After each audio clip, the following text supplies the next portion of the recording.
স্বৈরাচারী শেখ হাসিনার মেয়াদে বিচারিক হত্যার শিকার জামায়াতের 11 শীর্ষ নেতা।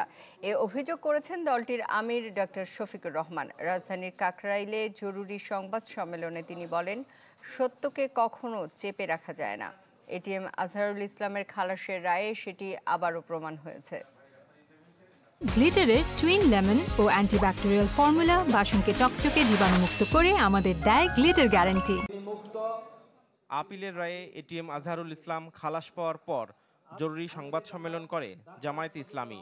রাজধানীর কাকরাইলে ডিপ্লোমা ইঞ্জিনিয়ার্স ইনস্টিটিউশনে দলটির আমির বলেন, সত্যকে কখনো চেপে রাখা যায় না। আজহারের রায়ে সেটি প্রমাণিত।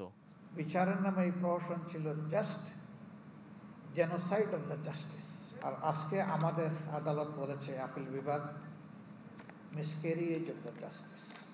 এর রায়ের মধ্য দিয়ে এটা পরিষ্কার হয়ে গিয়েছে, এটা ছিল ইচ্ছাকৃত নেতৃত্ব গণহত্যা।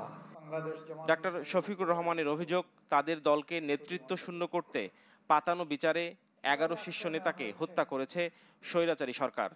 এককালীন প্রধান বিচারপতি এস.কে. সিনহা তার লেখা নিজের বইয়ে তিনি তার অপরাধ স্বীকার করে নিয়ে তা তুলে ধরেছেন। কিভাবে বিচার নয়, পরিকল্পনা মাফিক ঠান্ডা মাথায় এই নেতৃবৃন্দকে খুন করতে হবে তার ছক বিচার বিভাগ এবং সরকার মিলে তৈরি করেছিলেন।